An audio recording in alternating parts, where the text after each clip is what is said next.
Beerables Inc. is an e-solutions company that provides custom web design, web application development, and internet marketing services to individuals and businesses. They can build powerful e-commerce sites, mobile apps, develop content, and market you on social media. They can help manage your brand's reputation and provide rock-solid customer support. Call today at 1-800-651-6091 or email us at info@beerables.com for a free consultation today. Again, the number is 1-800-651-6091. Are you an H-1B visa holder? Do you have an I-140 petition approved or have an extension under AC-21 provisions? Are you on H-4 visa? If yes, we've got amazing news for you. As of May 26, 2015, you or your spouse on H-4 visa might be eligible for a work permit, aka EAD. And to apply, you need a lawyer who knows about H-4 visa issues. Lawyer Shah Parali has been at the forefront of this fight for H-4 rights and has actually helped make this dream a reality. Now, his firm is ready to help you or your spouse get their EADs. Call 510-742-5887 or visit www.splgpc.com to apply for your EAD.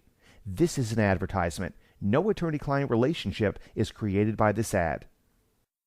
If you own a property and have a second mortgage on it, and if you want to keep this property and get rid of the second loan, Attorney Shah Parali can help. Call 510-742-5887. Due to the uncertain economy, many people have settled their debts for a fraction of its value. It's recommended to use an experienced lawyer to deal with it. Shah Parali is an experienced debt settlement attorney and has handled hundreds of such cases successfully. There are no upfront fees for debt settlement. Only when you win, you pay. Call Shah Parali, attorney at law, at 510-742-5887 or visit yourdebtsettlementattorney.com for a free assessment. This is just an advertisement. No attorney-client relationship is established by this ad. The law does not guarantee success. Call 510-742-5887. And now, from the San Francisco Bay Area studios, KLOK proudly presents to you the prominent attorney Shah Parali for the Shah Parali Law Show, coming at you with over 50,000 watts of power. The Shah Parali Law Show, where all your views matter.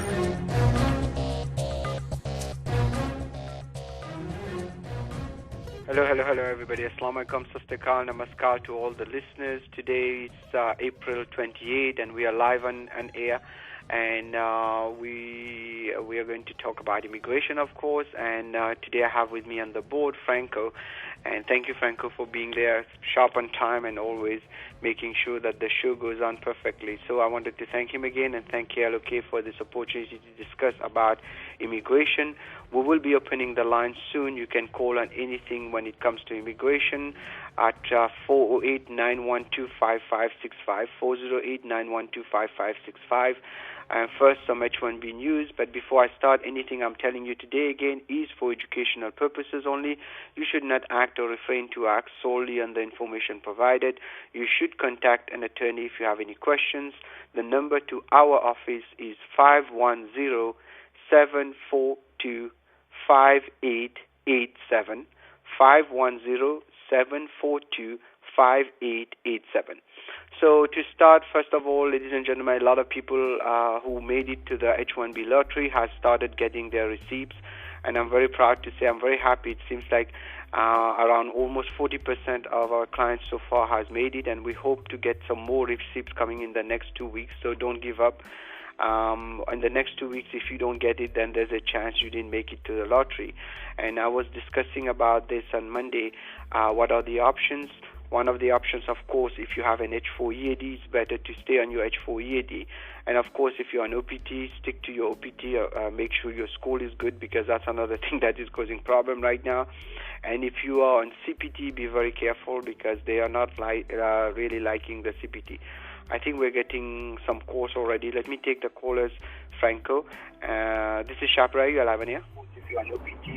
Hello? Hello? Yes, sir. I have a question. So, yes, can sir. this H4 EAD rule be reverted by any of the president by his own will, or he has to go through any of the amendments to Congress? Very good question. The H4 EAD rule was not passed by Congress. It was President Obama's executive order. So basically, it was revoked. It can be revoked if they pass another executive order to revoke it. But technically, I'm pretty sure if Congress stays the way it is, they will have. If they have a chance to revoke it, they will. And if the president approves it, then they will. Yes, it can be revoked. Any law can be revoked if it passes into a bill. But in this case, because it was an executive order, yes, there's a chance. I know why people are worried, because seeing the way the politics are turning here, there's a chance. And I'm not going to lie about that. Yes, there is a chance it will be revoked if we get a president who's you know which side. So yeah. Ma'am. So let's be blunt here. Basically, if the Democrats win, then you will be seeing the same thing. They probably will not revoke anything unless the court people sue and the court comes up with the same idea like they did on the OPT extension. But the OPT extension was a little bit different. But if the Republican side, the government takes, I'm pretty sure they will reverse everything which is president executive power, not only the H4 EAD, but also the 601A, the prosecutorial discretion, all this will probably be gone, yes. So what will happen to people who already got it?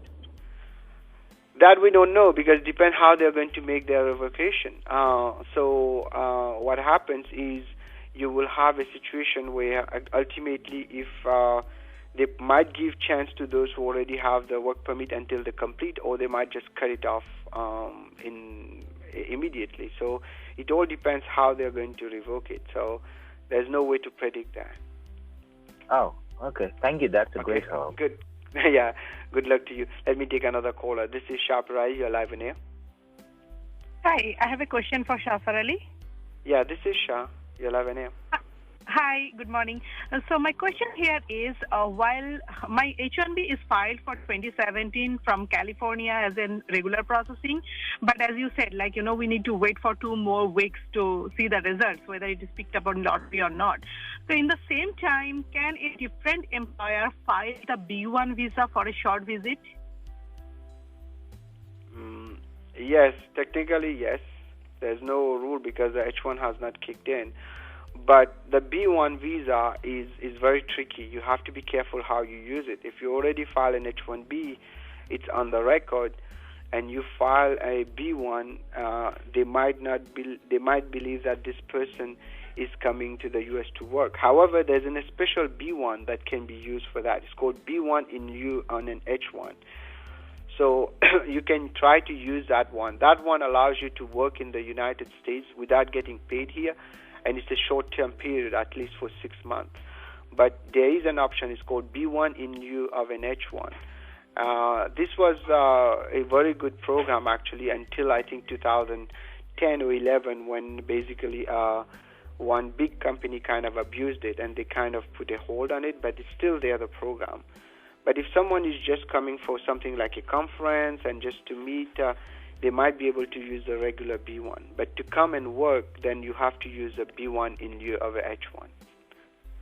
Okay? What is the exact name? Can you repeat again? It's called B1 in lieu of an H1. If you go on my website, you type attorneyonair.com, search on B1 in lieu, U-L-I-E-U of H1. And you will see I wrote an article about that. Okay? Okay. And you are kind of recommending that it's not to approach B1 while H1 is processing kind of thing? Yeah, I will not recommend approaching anything. If it gets denied and you really need the employee, then you can try to do that. But if the H1 is picked up, then don't use the B1. Okay? Okay. Thank you. Okay. Bye. Good luck to you. Bye. Let me take another caller. This is Shaprai. You're live in here. Hello? Hello? Yes, this is Shapura. You're live on air. Yeah, hi, Shap. Just wanted to know, I already did a H1 regular, so still the results, I haven't received it. So can I assume that it's not selected, or do I need to wait for 4 more days to make sure not gone through the lottery? Wait a little bit more, because since yesterday we were still getting receipt in our office. So one of the ways to check is to check with your employer, whoever cut the check, and see if the check has been cashed. If the check has been cashed, then you can assume that it was picked up. So I'm telling people 2 weeks, because last year until I think first week of May we were still getting receipt, but after that they stopped. So based on the same kind of timing, I'm thinking that another 2 weeks people should wait, because you never know, they might picked it up and the officer who's working on this is overwhelmed or something, he has not cashed the check. So a little bit more patience. By mid-May we will know everybody who's in or out. Okay. But at least it takes few days for the cash to get debited from the account, and then only the receipts will come, right? So we know whether... As soon as pretty much you get the what do we call the check cash in, like a couple of days later you get the receipt. But the receipt, it's not 100% guarantee you got picked up, because I've seen cases where people even got the receipt and later they tell them they were not picked up. But most of the time, once you get the receipt, that means you've been picked up. Okay. Thank you, sir. You're welcome. So let me take another caller. This is Shaprai. You're live in air. Yeah, hi, good morning. I have a question. My parents' visitor's visa is till December. So up till how long can they come here in August time frame, or it has to be valid for few number of months before they come here to US? No, it doesn't have to be valid for few number of months. It just have to be valid on the day they enter. So even the visa is 1 month valid or even 1 week valid, as long as they enter before it expires, they have a right to. However, they need to have their passport has to be valid for at least 6 months to 1 year, and the rest of the documents, what the reason they're coming, But no, you don't have to. You can use a visa stamp on your passport even the last day it is available. But it's not recommended to wait the last minute, but yes, you can use it. Okay, thank you very much. Thanks a lot. You're welcome. Let me take another caller. This is Shapra. You're live on air. Hello. Hello, sir. Yes, this is Shah. You're live on air. Hi, sir. This is Chandra. How are you? I'm doing well, sir. What can I do for you? Sure. Thank you, sir.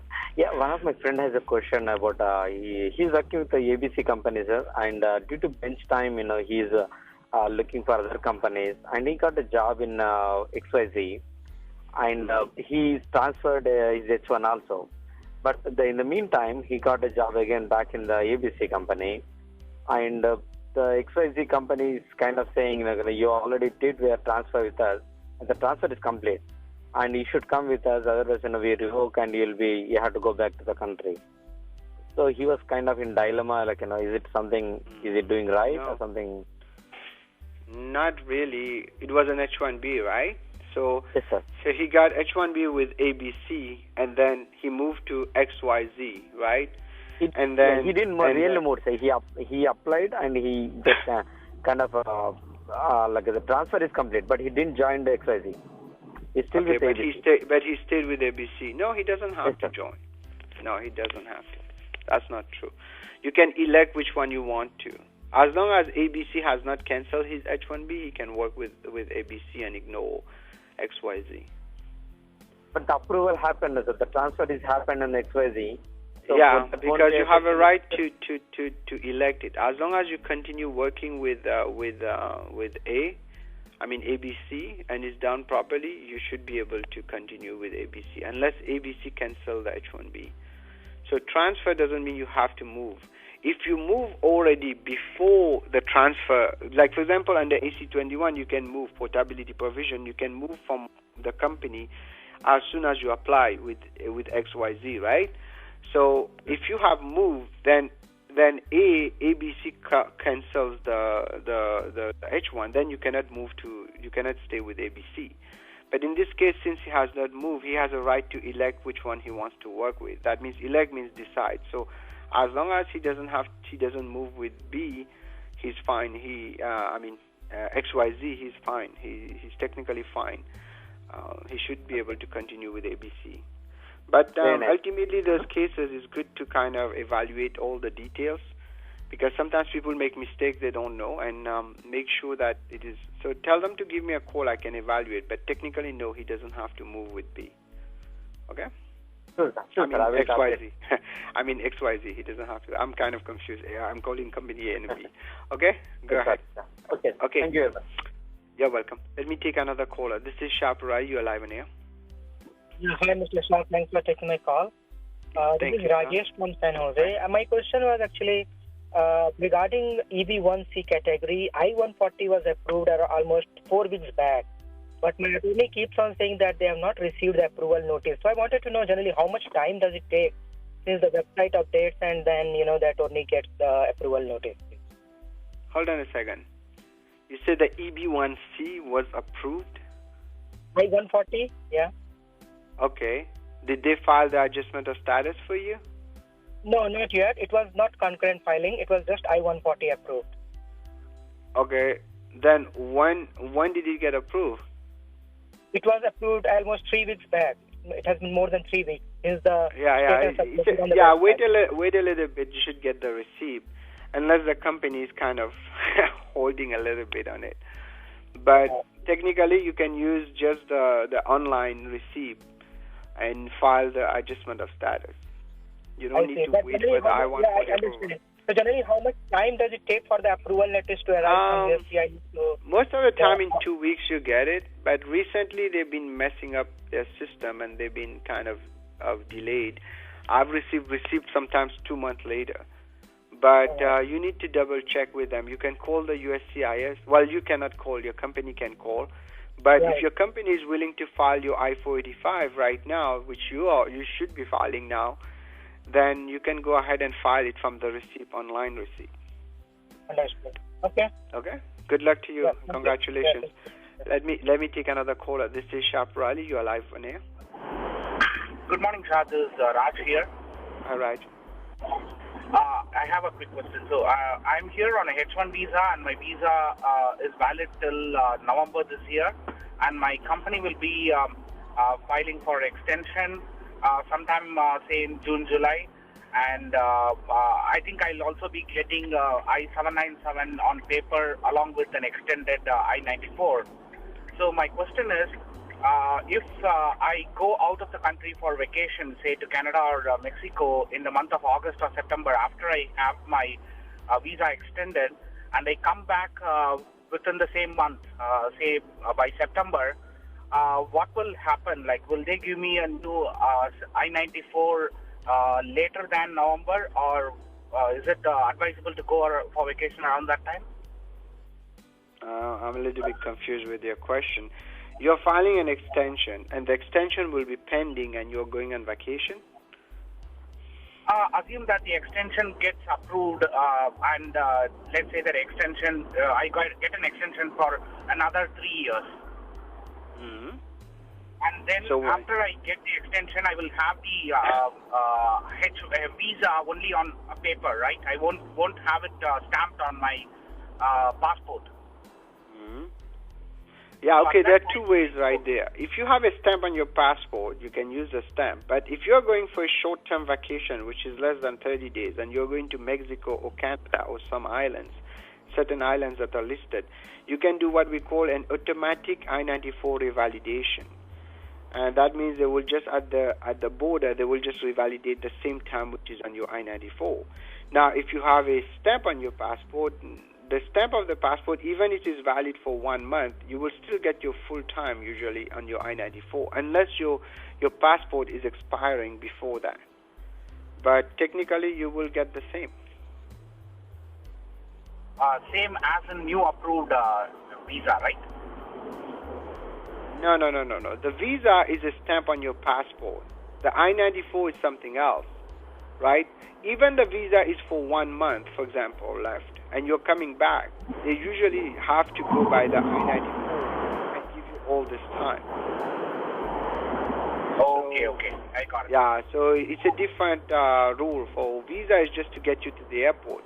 Even if it's valid for 1 day, you can still come back. But if you're going to Mexico or Canada, if you for less than 1 month, you don't even need a visa stamp on your passport. It's called automatic I-94 for validation. You can just come back on that. Okay? Okay, thank you. You're welcome. Let me take another caller. This is Shaprai, you're 11 here. Hey, Shah. My name is Joy, and I have a question for my wife. Yes, sir. She's currently on H1, already working, and we just planning to go to Canada for a stamping. So, is it safe enough to go there? Well, that's a good question. Canada itself is safe, but the U.S. consulate, that's the issue. Well, is it your first time getting your stamp, or is it your? No, it's the first time stamp. She completed her master's in a U.S. school, so. Okay, then she's eligible for that. Well, it is depending on the. She's going for stamp on H1B. That's what you mean? On what? Yes. Okay. Yeah, it is safe to go if you graduated from school, but I always recommend people to go to their home country because Canada recently, because of the friction that is happening, I heard a lot of people telling me they're getting a hard time. But for most of my clients going to Canada, only once I think I had a situation where they get stuck, but pretty much everybody can come back. So is it a good idea to go? The question is up to you, but most people do go, and if you went to a good school and you don't have any issue, you have a good H1B, a good company, then you don't have any problem. You can go to Canada. I think, hers is a public company, but I think the school is a little bit not that up to the mark. So, but it's like 3 years before. Okay. It's already 3 years. Yeah, but since you are going for the H1B, it will be focusing on the H1B. But, you can go to Canada. The only problem is that if you get stuck in Canada, then if you don't have family there or anything, if they do a 221G, then you're going to get, it's kind of a headache. But apart from that, no, I don't see any problem going if the company is good and it's a reliable company. It should be easy to go in and out. But it's always better to go to your home country for the first time. Okay, sounds good. Okay. Thank you. Okay then. Good luck to you. Let me take another caller. This is Shaprai, you live in here. Hello, Mr. Shah. Thanks for giving us this opportunity. I have a question regarding I-140. Yes, sir. Go ahead. My I-140 was approved last year in August, and I work for a startup in California. And recently, my company has been bought by a major giant. So, and I got promoted in April. But company attorney says that if I take the promotion, that will hamper my green card process because my I-140 was approved as a senior software engineer, and now have been promoted to a principal engineer. But there's no change in my roles or responsibilities. Will that really hamper my green card? It will not hamper your green card. Yeah, kind of yes, because you have not yet reached the level of the AC-21 where you can basically move to same or similar. So for the company, it might be risky if they give you that promotion for your I-140. However, the way it works, since the green card is for future employment, they can always put you back to the original employment once the date becomes current. But yes, most of the companies, to be on the safe side, they will want to redo. What they should do, they should refile under the new company, and also it would be safer also to refile because of the merger and the acquisition, right? So tell them to refile it and borrow that priority date, and once it's filed, then you should be safe. Everything is good. But they give you the right advice though, because they are so picky right now on those issues. Even though you're moving kind of same or similar, it's not the position that was given on the I-140. The only time the rule of same or similar will apply is if an I-45 was filed and 180 days has passed. But this is not your case, so they are kind of right. Yes. Yeah, but my new company has declined to file an amendment for everybody because they said they'll keep as the same entity under the umbrella. So they're not going to absorb us completely. They don't need to file an amendment because this is in the successor and interest rule. You don't need an amendment at this point. However, what they need, if they want to give you the green card on the promotion, they need to upgrade that I-140. That means basically refile a new labor and an I-140. But the amendment on the H-1B is not necessary in this case. I see, sure. Thanks a lot. You're welcome. Good luck to you. Let me take another caller. This is Shaprai. You're live in here. Hi, Shah. My name is... Hi, how are you? I'm doing good. How are you? I'm doing well. So what can I do for you? I have a question. I'm in my 6th year of my H-1B, and I got my I-140 approved 2 months back. So I heard, if you stay for at least 180 days after I-140 approval, the company cannot revoke the I-140. I'm not sure whether this is true or not. It's not true. It's not true. The rule of I-140 non-revocation applies only when AC-21 attaches. AC-21 will attach only when you have an I-45 file. But if there's no I-45 or adjustment file, the company can still revoke the I-140 anytime. Oh, okay. So there is no safe period. No. That rule there is a proposition right now by the government, but it has stalled. They are not pushing it forward. But no, there's no 180 days rule. As long as the 180 days rule applies only when AC-21 attaches Section 104, which is basically when the I-45 adjustment of status. Once the adjustment of status is filed, 180 days has passed. The company doesn't have really they can try to withdraw it, but they cannot really take it away. But if that has not been filed, even after 5-6 years, they can revoke it. Okay. Yeah, that's sad, but that's the way it is. Okay? Good luck to you.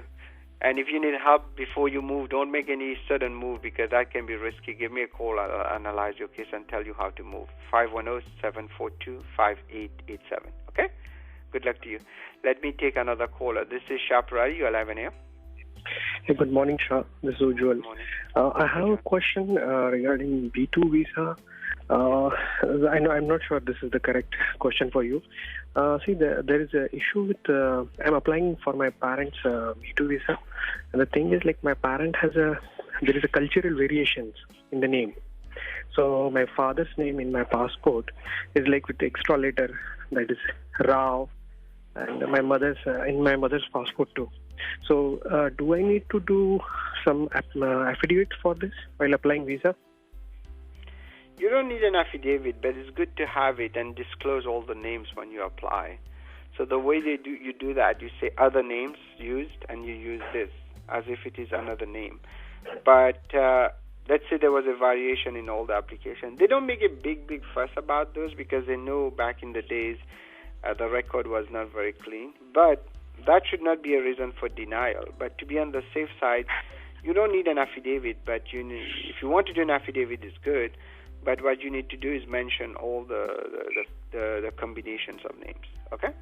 So this affidavit, is there any specific format, or anyone can make this affidavit, or is there a specific thing I have to do? No, an affidavit has to be done in depending on the country where you are. Like in America, an affidavit is notarized by a notary. And in India, I think is the same. But the notaries in India are lawyers. In America, they are not. So you don't really, like I said, it's not an affidavit. You need to mention those names and explain. But if you do an affidavit, you have to do it with a lawyer in India or something like that. Unless you have people who are here who knows about their name. But it won't have real big value because that's not what they're asking. They just want to make sure that you are not kind of faking the name. That's all. Okay. Thanks. Okay. Thanks. Good luck to you. So, ladies and gentlemen, we got a lot of calls today, and I think now it's already 10:30, so we are going to a little bit shift gear and talk a little bit about other areas of law. However, we might be able to take a couple of more callers, Franco. So, before I continue, I just wanted to let you know everything I told you today is for educational purposes only. You should not act or refrain to act solely on the information provided. The number to our office is 510-742-5887. And now let me take one more caller, Franco. This is Shafrari. You're live in here. Hi, good morning, Shah. How are you? I'm doing well, sir. I'm doing well. What can I do for you? Yeah, I'm doing great. Thank you. Thanks for helping the community. I'm regular listener to your suggestions and your program. It's really thank helpful. you so much. Thank you so much for your kind words. It's a general question, not anything specific to any issues right now, but it's been traveling. I'm on H1B and I'm still have to get my EAD. It's been 4-5 years I've not traveled out of country with a family, and I'm planning to go this end of this year to India with my family, and I have I completed my 6 years of H1B, and now I'm an extension. I'm I-140. I got 3 years of extension now. What do you suggest traveling to India sometime in November and December? I mean, just a general visit to India. Yeah. I don't know how the in so far. Yeah. And, right now things are a little bit hot in India, I should call it. So I'm advising people not to travel. However, if your company is strong and you will get your stamp, you don't have a stamp, I assume. You have to go and get a stamping, right? Do you have an advance parole? You don't have that either, right? No, I don't have advance payroll as well. I don't know whether I can apply for advance payroll on I-140. No. You have to. Yeah, no. You have to apply it when you get adjustment of status file. The EAD is just a product, and the advance parole is a product of the adjustment of status. So no, you cannot file this right now. But yeah, you should be able to travel in November. Things might cool down here in America, but I will recommend that you talk your case privately to your company lawyer, or give me a call at the office. We can do a consultation before you travel, because if you have any issues that are risky, then it's not a good idea to travel. Okay? All right. Thank you, Sean. Really appreciate it. Okay. Good luck to you. Let me this is a very good topic you brought up, and I wanted to mention that for those who want to travel right now, unless you have a strong company, a strong H1B, strong AP, and things like that, I don't recommend going for stamping right now, because things are very hectic, and small things can make you get stuck there. Even though it get denied, they might put you under I need to do 1G. I keep saying J. So especially now we know what's happening, and just an update for people on UNNJ, the University of Northern New Jersey. Things are really kind of hopefully they are toning down, but we don't have any really good outcome yet. But I'm recommending people to call the organizations, that civil rights organizations, if they're needing help, because that will be very helpful. Organizations like ACLU, Asian Law Caucus, and things like that. Hopefully they will be able to help. And now talking about H1B, before I move to debt settlement, my other topic.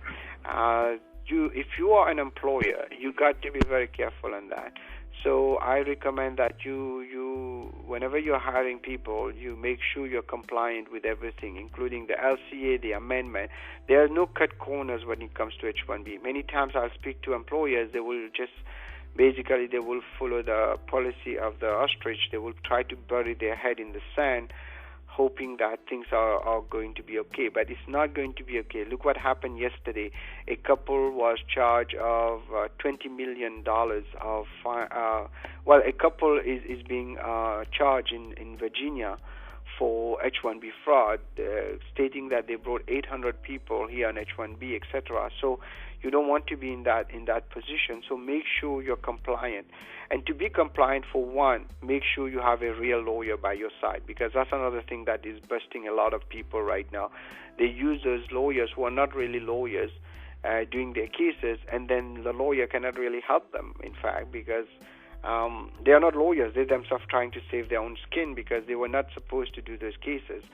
And two, make sure that you're compliant with the salary. Make sure you're compliant with the LCA. Make sure that you're compliant with the amendment rules. So all this requires knowledge, and of course, if you need help, we can help you. The number to the office is 510-742-5887. Now, let me change a little bit the topic and talk about debt settlement. This is something that is coming really strong right now. Again, a lot of people have found themselves that in a situation where basically they find themselves in a situation where they owe money either to their credit cards, or their house is starting to depreciate in California. Note that houses that are depreciating outside California, we cannot help, but in California, we can help if you have a second mortgage on them, not on the first mortgage, but the second one. So I recommend that you give us a call if you need help on debt settlement, and you can check the website, yourdebtsettlementattorney.com, yourdebtsettlementattorney.com. And also the other thing that I wanted to mention is a lot of people find themselves in lawsuit without realizing it, and they have a judgment against them. We can help them too. Then the truth is, you don't even, sometimes you will get a lawsuit, or you owe on credit card, they will sue you, and you might want to get tempted to pay a lawyer very expensive to go in court and fight it. But unfortunately, most of the time, you don't win those cases because you owe the money. Then what happens, you end up being the lawyer, plus they add up a lot of charges. So, for example, $50,000 can end up becoming almost $100,000 after paying the lawyer, plus the interest, etc. So what we can do here, we can negotiate those for you and avoid all this, if possible, of course, and we can cut it to really a fraction of its value, and you can check that. We can do that for credit cards, for pretty much a lot of debts, except there are a few exceptions, but we can always try on things. So give us a call and at 510-742-5887. And just to let you know, we don't really take anything in advance when it comes to debt settlement. This, by the way, don't confuse debt settlement and immigration. People say I say that. So so ladies and gentlemen, if you need help when it comes to debt settlement or even immigration, feel free to call us 510-742-5887. So I'm going to talk a little bit now about something which a lot of people don't know about. Well, they do. There are a lot of times you see people who are getting pretty much stuck with their employers. And that's one of the things which is becoming very common in the Bay Area for people who are working on either H-1B, usually an H-1B, and then the employers are trying to kind of, I understand that the employer don't want to lose them, but then there's the tactics that are being used is not really ethical. Some of them will threaten them, some of them will actually try to overcharge them, etc. Many of those tactics are not really quote-unquote legal. I should not say illegal, but they are not proper. And we can fight those cases for you. Give us a call, 510-742-5887, and we will be glad to help you on those. There is something called punitive damages versus liquidated damages. There's a certain amount that they can put on the contract that the court will probably enforce if it is reasonable. But if it is a damages like punitive, like basically where it's exorbitant, where they're really killing the person, almost killing quote unquote, in terms of figuratively, that means basically making their life hard, then there are ways to fight those. And employers like that should not, and I advise all those people listening, if you're an employer, you better not play that game with your employees, because if it backfires on you, it can be really bad. Not only it becomes civil matter, and if there are any kind of violation, it can even become a criminal matter. So that's why we are seeing people are getting arrested right and left on H-1B issues. So be very careful on those. So now, if you're being a victim of that and you need help, give us a call, 510-742-5887. Now, some other tips also. The other thing that appeared yesterday, the asylum. The USCIS published the asylum schedule, and we are talking about a 2 years waiting time right now to get an asylum. For those who have filed, I think they're processing 2014 for San Francisco. So you might want to look into that if you are waiting, so just be patient. And I have it on my website, attorneyonair.com. You will see the schedule right now for San Francisco. They are processing March 2014. So so be a little bit patient. Hopefully they will call you if you file an asylum.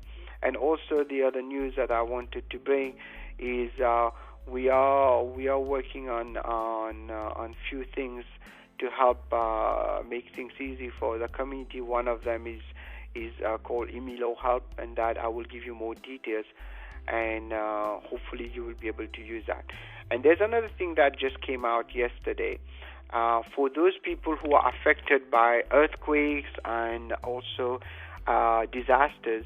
And if you are a student and your country is affected, for example, people from Ecuador, Japan, Burma, and lately recently was Nepal, but you might be able to get extension of your work permit if you're a student, for example, or if you need parole quickly, they will expedite the parole for you. But you have to be in a country where there's a natural disaster. So it's a case-by-case basis. Again, we have all those news on my website, attorneyandair.com. The truth is we have a lot of cases sometimes where people get confused and they don't really understand what the USCIS is saying, because USCIS website has a lot of information, but a lot of it is sometimes confusing because it's such a mountain of information. So that's where we come in. We kind of distill the whole thing. And hopefully, if you need help from us, we will be glad to help you. And again, if you need help on debt settlement, is yourdebtsettlementattorney.com. And we have a blog also. It's called immigrationlegalblog.com. And we post once in a while on those, and also our main website, attorneyandair.com or piralilaw.com. So, ladies and gentlemen, I kind of covered all the topics today, and anything I told you today is for educational purposes only. You should not act or refrain to act solely on the information provided. And just to let you know, we have, when you go on our website, we have a newsletter which we issue on a weekly, and there's a lot of information we can remind you. So please sign up on our newsletter. We have already like almost 1,500 to 2,000 subscribers.